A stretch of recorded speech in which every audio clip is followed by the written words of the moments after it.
And you're with the Government Accountability Institute, you're the president, and you've spent a lot of time as a journalist, as an investigator, you have a whole team looking at things. And I want to cut right to the chase and go right into this book, which is why I've decided not to do a monologue. Let's actually begin with chapter 4, where you talk about Silicon Valley and this big meeting that takes place among all these titans and these robber barons of Silicon Valley and the Communist Chinese leader Xi. And take it from there, please. Yeah, President Xi comes to the United States to meet with President Barack Obama, but instead of seeing the president first, he stops in Seattle and has a powwow with the biggest tech executives in the United States. All the big names are there. Tim Cook from Apple. It's being held at Bill Gates' house, and they're starstruck.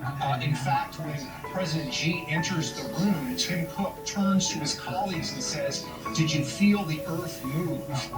And this is really the beginning of a courtship between Xi, the communist regime in China, and the biggest names in tech. Bill Gates, you look at Mark Zuckerberg, these are all individuals that have deep ties with communist China, and they're supportive of their policies, and these ties actually enhance the military and intelligence capabilities of China, which is now positioning itself to surpass the United States. That's their goal. Well, let's talk about these high-tech robber barons. Why do you think they're so taken by a genocidal communist dictator like this? Isn't that odd to you? I mean, the old Soviet Union, I don't remember American corporations saddling up to Brezhnev and so forth. As a matter of fact, if you had done something like that, you received business from the old Soviet Union, you'd be persona non grata. Here, it's in the open. They embrace this man. What do you think the mentality is? Well, you know, it's interesting. You look at a guy like Bill Gates, who's worth, $100 billion or more. Is it really about the money? It might be. Honestly, I think it has more to do with the attraction to dictatorship that a lot of these executives have in Silicon Valley. So a guy like Bill Gates, for example, with Microsoft, Microsoft does major research in China with military-linked labs in artificial intelligence, which is a crucial area that China says they're going to surpass the United States so they can achieve technological superiority. Microsoft accepts interns from the People's Liberation Army. Bill Gates himself has invested in Chinese companies that are doing military technological research with the United States. And to cap it all off, Bill Gates is an advisor to the Chinese government. He's been given membership in something called the Chinese Academy of Engineering. It sounds great, but it's actually a Chinese Communist Party-run organization whose charter requires members to be, politically approved, and their responsibility is to advise the Chinese government on technical matters. Bill Gates doesn't need the money. Why is he doing that? I think there's an attraction to the fact that in China, things get done efficiently because you've got a brutal dictatorship imposing its will on people. And in many ways, these corporatists, that's their own mentality, right? I mean, even though you have shareholders and you have shareholder meetings and you have a board of directors really selected by the chairman and the CEO, they muscle through these shareholder meetings. They don't really reveal everything they're supposed to reveal. We call them publicly held companies, but what do we really know? We invest in a mutual fund, we have an IRA or 401k, and we don't know what the hell Microsoft or Apple's doing with the communist Chinese. And speaking of Apple and Tim Cook, what is that relationship like with the communist Chinese government? Well, there have been revelations about the fact that Apple has set up sweetheart deals with China in terms of supplier relationships. Tim Cook, I talk about this in the book, jokes around with Communist Party officials that are censoring content in China. You look at a guy like Mark Zuckerberg. Mark Zuckerberg went to the state dinner that Barack Obama held for President Xi. At that dinner, Mark Zuckerberg, founder of Facebook, goes up to Xi and says, "My wife is about to give birth to a child. Would you name that child?" Literally, that's what Mark Zuckerberg asked. Xi sort of chuckled and said, no, that's too great a responsibility. In another situation, the top propaganda official for the Chinese Communist Party visits Facebook headquarters. Mark Zuckerberg gives him the tour. They go back to Zuckerberg's office. The Chinese Communist Party official sits in his chair and notices a thick book sitting on his desk. It's the collected writings and speeches of President Xi of China. The propagandist asks Mark Zuckerberg, what's this book doing here? And Mark Zuckerberg literally tells him, well, I've been reading it and I bought copies for the senior executives in our company so we can better understand socialism with Chinese characteristics. It's remarkable the way in which they suck up to them and the literal help that they provide in aiding and abetting this brutal regime. I think this generation of corporatists, Peter, is quite different than the generation of corporate titans in the past, who really put a lot of muscle and smarts into building our economic system, our economic foundation, whether it's steel, whether it's oil and so forth. They were fervently pro-American patriots, World War I, World War II. They did everything they could to support the American people, or when a president sat down with them and said, look, we need your help on something. Even the turn of the last century, McKinley calls in Mellon and Carnegie and some of the others. The federal government is broke, and they lend the federal government money, the predecessor to the Federal Reserve and so forth. I don't see that today. I see these guys with lobbyists looking for every advantage they could possibly get. I see these guys coddling up to a genocidal, mass-murdering dictator while they're trashing Donald Trump and the Republican Party as some kind of socially backwards entities. There's something terribly wrong with these young people, the middle-aged people, obviously, and run these corporations. Did you find that as well? Yeah, I think you're spot on, Mark. I mean, that's part of the problem. They're kind of unmoored, disconnected from American life. And of course, these are, in the economic sense, the biggest winners in America. I mean, they should be the biggest cheerleaders for a representative form of government, limited government, rule by law, limited regulations, but they're not. And they seem happy to perform these services that benefit the Chinese government. I mean, Mark Zuckerberg, for example, teamed up with Google, and they said, we're going to attach this large data cable, and we're going to link Hong Kong with San Francisco. And they start building it, and they hire a Chinese company linked to the Chinese military to do it.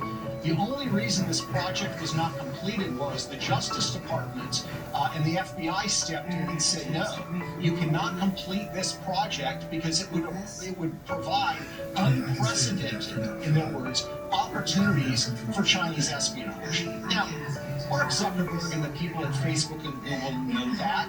These are very, very smart people. What would prompt them to think it was okay, in the name of a dollar, in the name of building their corporation, to provide this benefit to the Chinese government is beyond me. And you're right, a generation earlier, you would not have seen corporate executives willing to do something like that. And also, look at their own conduct. Facebook, you talk about Zuckerberg and the internet and so forth. They don't tolerate different opinions. They don't even tolerate experts coming on their sites, talking about vaccines. They don't tolerate intelligent, substantive disagreements with what this administration is doing, Fauci or anything of the sort. They're picking up some very, very bad habits from communist China and the way that regime is ruled, don't you think? Yeah, that's a crucial point, Mark, because here's the thing. The argument has been made by Silicon Valley and Wall Street and others that if we have this commerce with communist China, our values are going to rub off on them. Well, that certainly hasn't happened. What has happened, however, is Chinese Communist Party values have rubbed off on them. And so you find Microsoft, you find Facebook, you find Google executives making excuses for Chinese censorship, pretending it's not occurring, or sort of saying, oh, it's not that big a deal, when in fact they're starting and have been doing the same thing here in the United States. So you see this merging in the tech space. We have this technological World Wide Web that sort of exists, that sort of links everything together. The censorship approach and attitude that Beijing has perfected over the course of the last 15 years or so is now being imported into the United States, and it's not being done by the American government. It's being done by these tech giants, and it ought to frighten anybody who's concerned about freedom of speech. Well, we have created these oligopolies within the United States, which are almost to a company led by leftists who support the Democrat Party. The Democrat Party supports them and protects them. And these oligopolists, while crushing American freedom and different ideas and speech, tend to be working with these autocratic regimes. China and anybody else they love to work with Iran, they love to work with all these countries, they don't much care.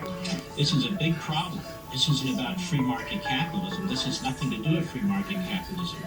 They work the system, and the more centralized it is, the more power they have, given how much resources they have. When we come back, Peter, unbelievable book, Red-Handed. I want to talk to you about the Bidens.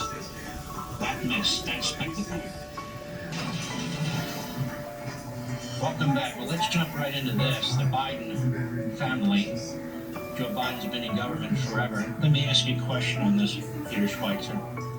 Did the communist Chinese regime make it part of their mission to invest in the Biden family, knowing full well that Joe Biden was a longtime career politician with lots of influence? I think there's no question, Mark. And look, we spent more than a year investigating Red-Handed, and one of the most startling things we uncovered is the simple fact that the Biden family, while he was vice president of the United States and continuing when he became president, received some $31 million from Chinese individuals who are linked to the highest levels of Chinese intelligence. $31 million. Whoa. Yeah, $31 million. And these deals, which we lay out in the book, were carried out by a couple of individuals. One is a guy named Che Feng. Hunter Biden, in the Hunter Biden emails, refers to him as the super chairman. That's kind of his nickname for him. And he says in one email, I don't believe in the lottery anymore, but I believe in the super chairman. Now, who is Che Feng? He's kind of a sketchy Chinese businessman. His business partner at the time that he was striking deals with Hunter Biden, his business partner was the vice minister at the Ministry for State Security. He was in charge of, among other things, recruiting foreign nationals to spy for China. He was the head of something called the No. 8 Bureau. It doesn't get any higher than that. These are the sorts of individuals that were striking deals with Hunter Biden. In this particular case, Che Feng happened to help a $20 million deal be secured. Another individual that helped arrange that deal is a guy named Mr. Zhao. Mr. Zhao helped with that $20 million deal. He also sent $5 million to Hunter Biden, and he sent that money from a very interesting business called Harvest Global. So you have Mr. Zhao sending $5 million. Who's his business partner, Mark? His business partner is the daughter of the former head of the Ministry of State Security. This is the guy who runs the entire spy apparatus for China. Again, it does not get any higher than that. So what this means, Mark, is that in total, the Biden family got $31 million. They performed no discernible legitimate business activities, as I can find, for that $31 million. And every single deal came from individuals tied at the highest levels to the Chinese intelligence apparatus. So there's no question in my mind that they were targeted by the Chinese, and for the life of me, Mark, this is unprecedented. I don't know of a time in American history where the American First Family has had this kind of a financial bond with a foreign intelligence service, particularly a foreign intelligence service that wants to defeat the United States in global competition. You know, Peter Schweizer, ironically, the emoluments clause that they used to talk about with Trump has as its purpose to prevent this sort of thing, where somebody who becomes president or other people in the family are basically paid off or invested in. We'll use that phrase. by a foreign government. They had great fear about this sort of thing. And I cannot believe that $31 million, as you write, pours into the Biden family and Joe Biden doesn't know anything about it. He is the head of the Biden clan. That's number one. Number two, they all live very well. Number three, it is amazing how this Democrat Congress doesn't want any of the tax returns of any of the Biden family members. There's been no investigation of any of the Biden family members. He's the current president of the United States. When you consider how they've gone after Donald Trump with these fake issues. Joe Biden directly, how has he benefited from the communist Chinese? Well, it's a great question, Mark. He directly benefited because the other thing that we lay out in the book is it's very, very clear that Hunter Biden and Joe Biden have had intertwined finances for a very long time. What do I mean by intertwined finances? Well, there are communications where Hunter Biden complains to other family members that he's having to send half his money to Pop, which is his father. But there's also specific examples of him paying his father's bills. Some of them are rudimentary. There's a $320 a month phone bill for a back channel phone that Joe Biden has when he's vice president of the United States. Hunter Biden's paying that. But there's also tens of thousands of dollars of other bills in terms of renovations on Biden family homes, etc. So the bottom line is money that Hunter Biden connected overseas directly benefited not only Hunter Biden, but Joe Biden himself and other family members, including James Biden. There's a couple of $1 million of the Chinese money that ends up being sent to James Biden. One other point to make, Mark, which I think is very important and I think lays out the fact that this needs serious investigation, not only by the FBI, but also by Congress with subpoena power. Something very curious happens when Hunter Biden is securing these deals. There's 5 deals we've identified that are linked to Chinese intelligence. Hunter Biden goes to the Secret Service and says, I no longer want protection when I travel overseas. That is a stunning thing that needs to be looked into. Mm-hmm. He doesn't want records, I guess, where he's going and who he's talking to. Yeah, this is all something that just kind of floats around, and the American media cover it up. They have enormous amount of resources. If they wanted to investigate this, they can raise a lot of questions about it. Congress has subpoena power. The Department of Justice doesn't have to sit on its hands, and yet there's all the so-called institutions that are there to protect us from this sort of thing seem to be devoured and controlled by the wrong party in this country. So there's Joe Biden with these various connections. There's his family with these various connections. And all we keep hearing about is Donald Trump and his family. They've been investigated by Congress. They've been criminals. It's absolutely appalling. Only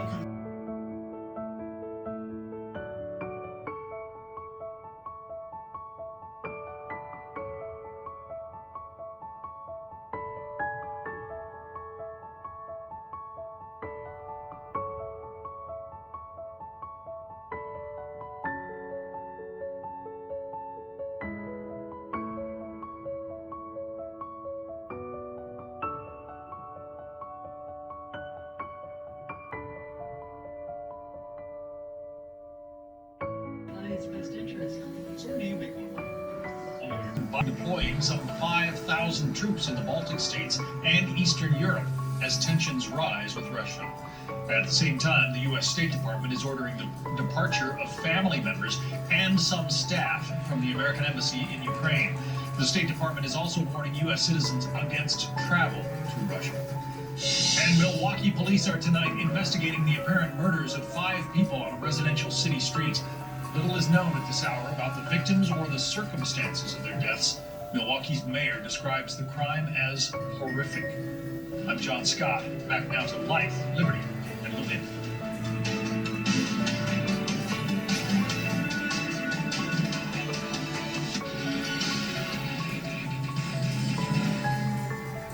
Welcome back. This is a fantastic book, Red-Handed. You're going to learn things that you never heard of before, but you're going to start to really understand things. Red-Handed, you can get it at Amazon.com, any retail bookstore. It comes out in a couple of days, but I want to encourage each and every one of you to get it and read it. This is a truly unique book and a unique opportunity to understand what I would argue Peter Schweizer is this subterranean governing that goes on that the American people are utterly unaware of. Subterranean efforts by the Communist Chinese, among others, into our government, into our tech companies, into our colleges and universities. And I suspect this is one of the reasons these same entities hated Donald Trump. Because Donald Trump took on the Communist Chinese regime. Donald Trump stood nose to nose with them. Donald Trump imposed tariffs against them and other restrictions against them. And Donald Trump was upsetting the cart here with all these entities that are on the take with the Communist Chinese regime. But I want to get to Congress. We've had Speaker Pelosi, we've had Speaker Boehner, we've had Dianne Feinstein, head of the Intelligence Committee. What have the Communist Chinese, or what have they done with the Communist Chinese? China's been very successful in what they call elite capture, which is an intelligence term they use, which is they provide deals and benefits to powerful politicians, help make them rich, and those politicians become more friendly towards China. Nancy Pelosi, for example, when she first came into Congress in the early 90s, was actually very anti-communist Chinese, but her position has evolved, and that position has evolved primarily because her husband and her son secured deals in China. Just go back to the Olympics. Remember the previous time that China held the Olympics in Beijing. She initially favored a boycott of those Olympics. But then something curious happened. Her husband was invested in a couple of limousine companies. That was his initial business. They actually got contracts to shuttle VIPs around in Beijing for the Olympics. It was quite a big contract. So she reversed herself. She said she no longer favored a full-out boycott. And the deals have mounted. We reached the point today, Mark, where, to just give you a stark example, there's all this discussion and debate about the origins of the coronavirus. We know that it came from China. Nancy Pelosi has steadfastly refused for 2 years now to even allow a single congressional hearing on the origins of COVID and how it came from China. She has performed other services as well. John Boehner, the Republican, former Speaker of the House, when he was Speaker of the House, blocked legislation that was crucial to China that they wanted passed. It would have passed through the Senate on a bipartisan basis. It was going to pass the U.S. House on a bipartisan basis. He refused as Speaker to allow it to even be brought on the floor.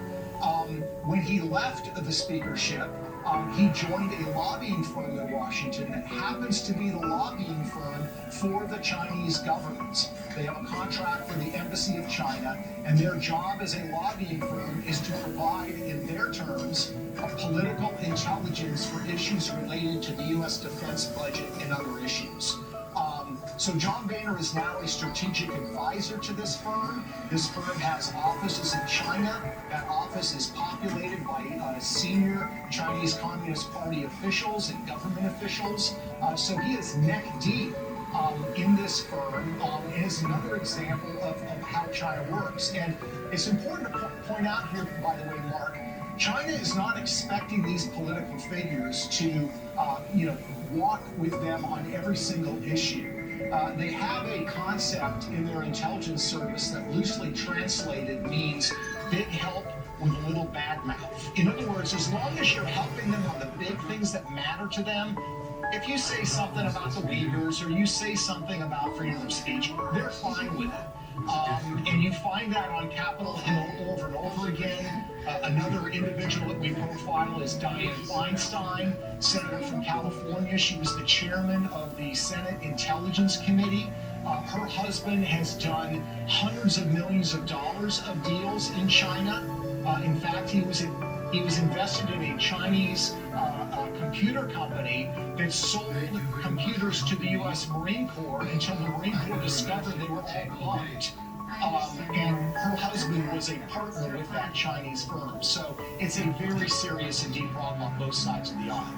It's a remarkable book. It is an eye-opening book. It's called Red-Handed by Peter Schweizer, who is a fantastic author, utterly ignored by the radical left media that fronts for Biden and the Democrat Party. We'll be right back.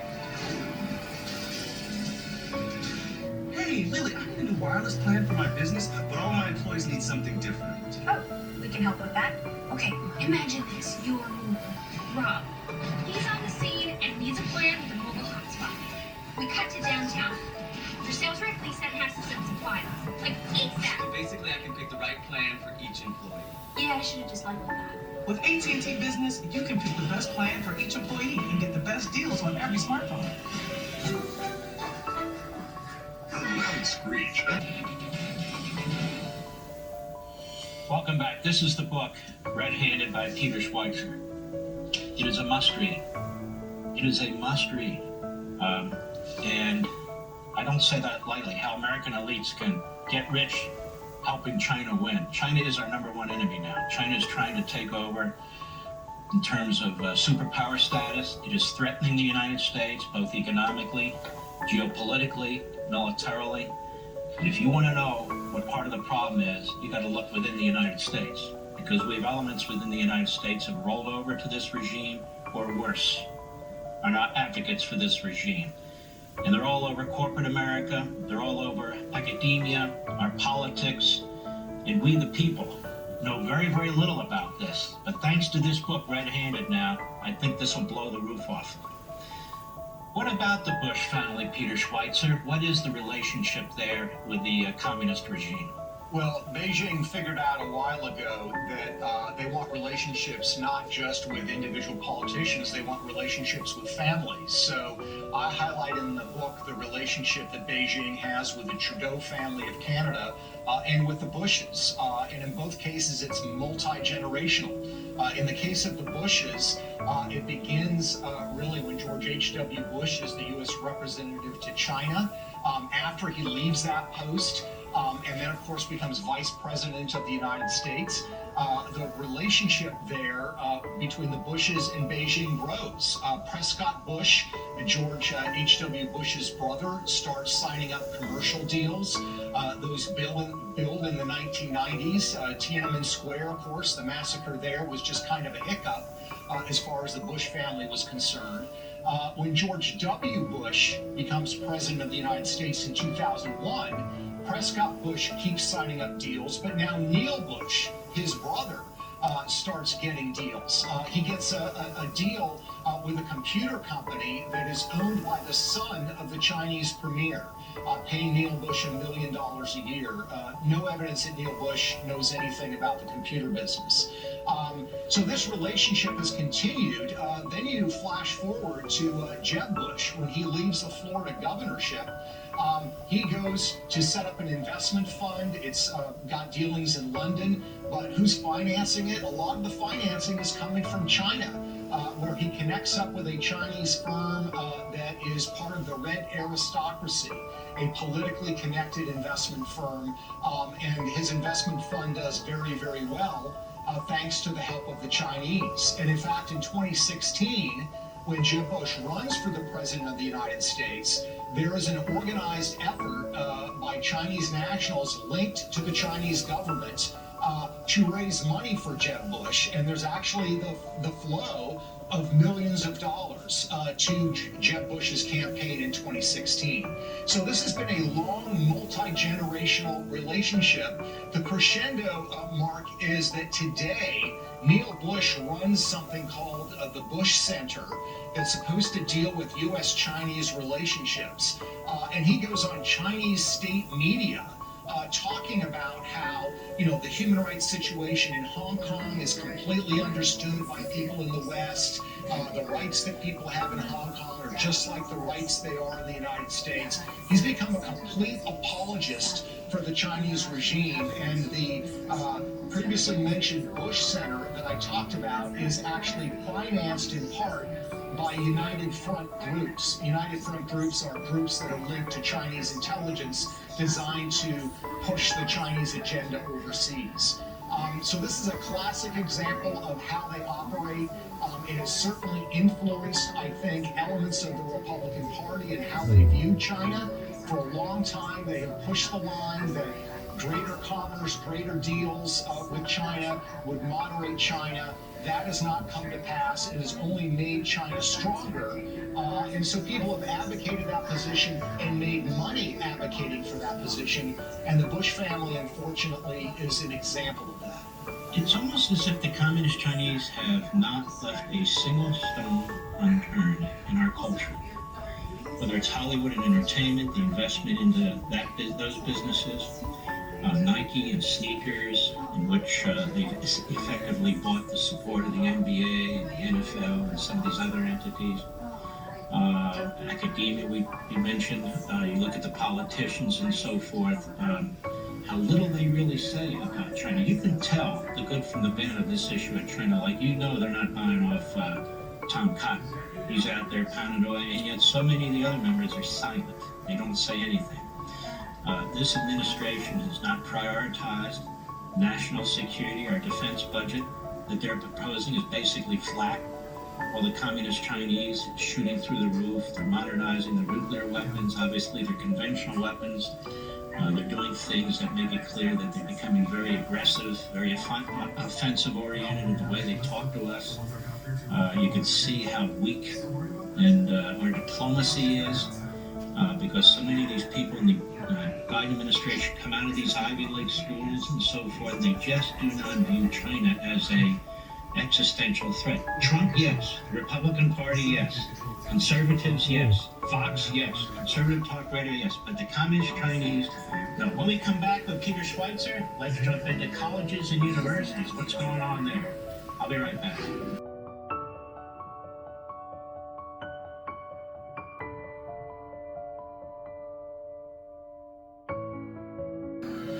And it's why we're there for every client. Elites get rich, helping China win. You're going to learn things that are going to make your skin crawl. But more than that, you're going to be furious, and we need to do something about this, don't we? Colleges and universities on the take, Peter. Explain. Yeah, I mean, this is an enormous problem because according to federal law, colleges and universities are required to disclose foreign money that they take in when they're doing fundraising. And a lot of Chinese elites that are linked to the Chinese Communist Party have found very creative ways to funnel tens of millions of dollars to schools like Yale and Harvard and Stanford without listing them as foreign. So, for example, there's a guy named Joe Tsai that I talk about in the book. He's one of the co-founders of Alibaba. Very pro-communist regime, speaks openly, defending them on issues of human rights and everything else. He's funneled tens of millions of dollars to Yale University. They actually set up a Joe Tsai Center there for the study of China. If you look at Yale, they don't disclose that as a foreign donation. They say it came from the United States because there is, in fact, a Joe Tsai Foundation in the United States. The problem is it didn't come from that foundation, it came from overseas. And what's happened is that Joe Tsai Center has taken a really pretty pro-Beijing position on a lot of issues. Now, you could say this is just kind of an academic issue, who cares? The problem is people like Joe Biden's national security advisor were fellows at this center and were actually paid by Joe Tsai, this pro-regime oligarch from China. So the influence runs not just to these universities, but also to the highest powers in Washington, D.C. But they work to squelch debate. They work to minimize critiques of the Chinese regime.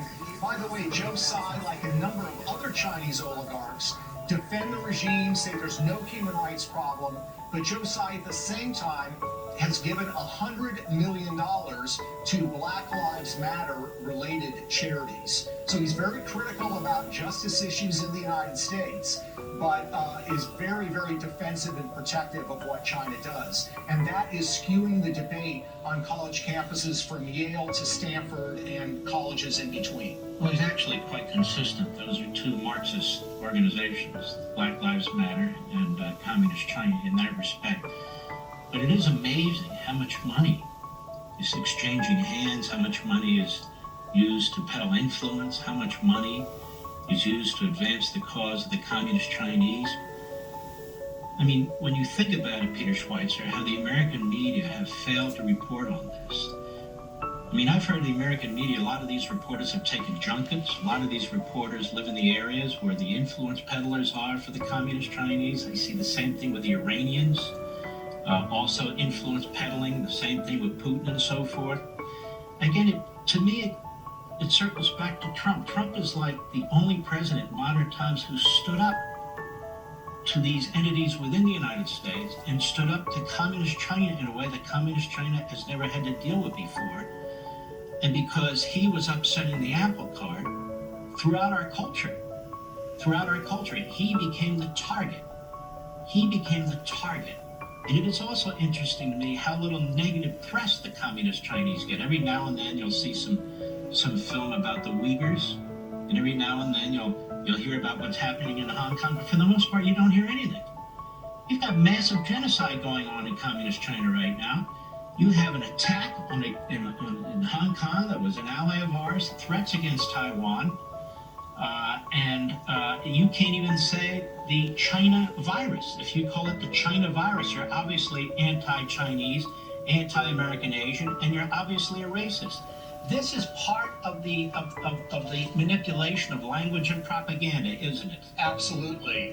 They are calling the tune, whether it's Silicon Valley or Wall Street or elements of the media, and certainly in Washington, D.C. And the question is, Mark, are we going to wake up?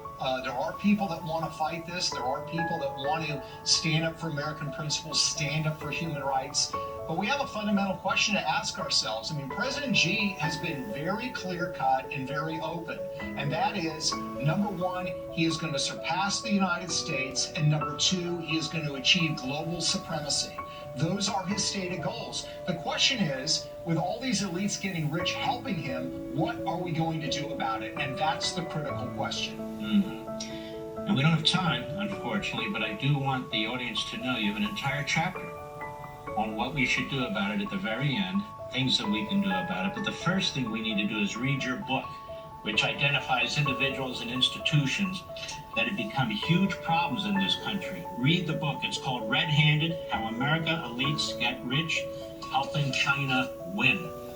What's happened here to our country is unconscionable, and it is diabolical, and it explains a whole lot.